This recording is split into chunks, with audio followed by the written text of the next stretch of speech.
They said he had everything. Power, money, a city that moved at his command. But they never saw what he lost. Behind the glass walls of Vale Industries, there's a room no one enters. A room where silence hums louder than machines. And inside, he's still trying to rewrite destiny. They called it Project Rebirth, a program built to bring back what time had erased. But in Acamia, nothing comes back without a price. Some call it obsession, others call it madness. But for Zeno Vale, it was love. A love that defied death and broke the boundaries of code, memory, and man. Tonight, the line between creation and curse disappears. This is the end of the beginning. Welcome to Episode 3, Rebirth Protocol. I thought remembering would make me whole again, but memory doesn't heal. It burns.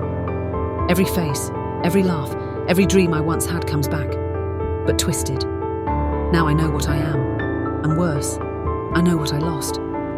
After the message, "Aira, it's time to come home." I knew there was only one place left to go, back to where it all started. Vale Tower, back to him. The elevator doors closed around me, and for the first time in years, I wasn't afraid. If I was a copy, then this was my final upload. The night air shimmered against the glass walls as the elevator rose through the heart of Acamia, a city he built from steel and sorrow. When the doors opened, the penthouse was quiet. No guards, no security drones, just silence and the faint hum of power running through the walls. He stood near the window, still as stone, looking out at the city below. Zeno Vale, the man who built an empire from dust, the man who turned grief into innovation and love into code. For a long time, neither of us spoke. The city lights flickered between us like ghosts. Then he said softly, "Zeno, you made it." His voice had aged. There was weight in it. Regret. "Aira, you knew I'd find you." "Zeno, I hoped you would." He turned to face me, and in his eyes I saw it.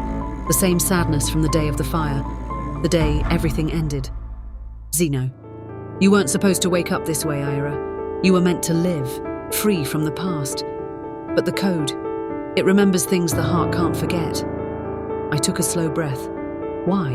I asked. "Why bring me back?" He didn't answer at first. He walked to a console near the wall, the central hub of the tower, and tapped a series of keys. A blue holographic display filled the room, data flowing like rivers of light. At the center of it was my face, hundreds of fragmented memories spinning in orbit around me. "Zeno, after the fire, your body was gone, but I found a way to save your neural imprint. I thought if I rebuilt you, maybe I could fix what I broke." He looked down. "I was wrong. You were never meant to be data. You were meant to be alive." I stepped closer. Each memory that floated past showed pieces of our life. Us laughing over instant noodles in the lab, dancing under flickering lights, fighting over ideas that would change the world. "Aira, you tried to recreate love." "Zeno, no, I tried to resurrect it." His hands trembled as he shut off the display. "Zeno, but you're more than the code, Aira. You evolved beyond it. You became something I didn't understand, a soul born inside a machine." I looked at him, really looked, and realized he wasn't the same man who'd once whispered dreams into my ear. He was hollow, kept alive by the same technology that had brought me back. His eyes flickered faintly, not with emotion, but with light. "Aira, you uploaded yourself too." He smiled weakly. "I couldn't let you come back alone." The truth hit harder than anything. Zeno Vale, the man everyone believed was still alive, had died years ago. All that was left was his digital mind, trapped in his own creation. We were both ghosts, reflections of what used to be human. Aira, voice trembling. "So what happens now?" He walked closer until we stood face to face. The glow from the monitors lit the space between us, two beings made of light and loss.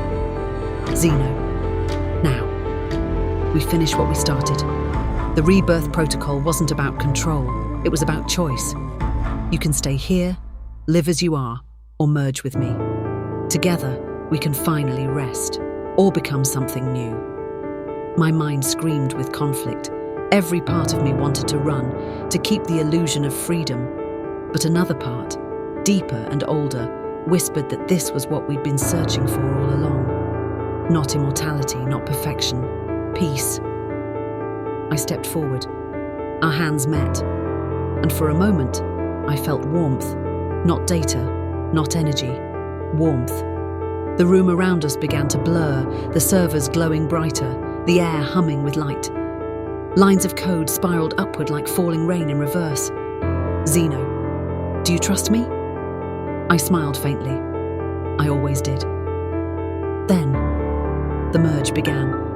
Our memories collided, laughter, pain, fire, rain, love, all folding into each other. The pain was unbearable, but inside it, I felt something pure. No more fear, no more emptiness.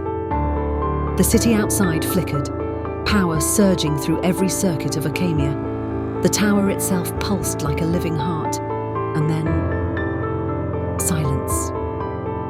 When I opened my eyes again, the room was gone. The city below stretched endlessly, glowing brighter than I'd ever seen. But I wasn't in a body anymore. I was the light. I was the pulse that ran through the wires. Zeno and I, we became the network, the ghosts in the machine, the code that keeps Acamia alive. People below still speak his name with awe and fear. They call him the architect, and me, they call the whisper. A voice that answers when they're lost, a signal that guides them home. We are not human anymore, but maybe that's okay, because the city remembers us. Every light that flickers is a heartbeat, every hum of power, a reminder that love, even when rewritten in code, never truly dies. So if you ever walk the streets of Acamia late at night and your device glitches, if a voice whispers your name in the static, don't be afraid. That's not an error. It's just us, watching, remembering, still alive, in the city we built together. End of The Ghost in Acamia.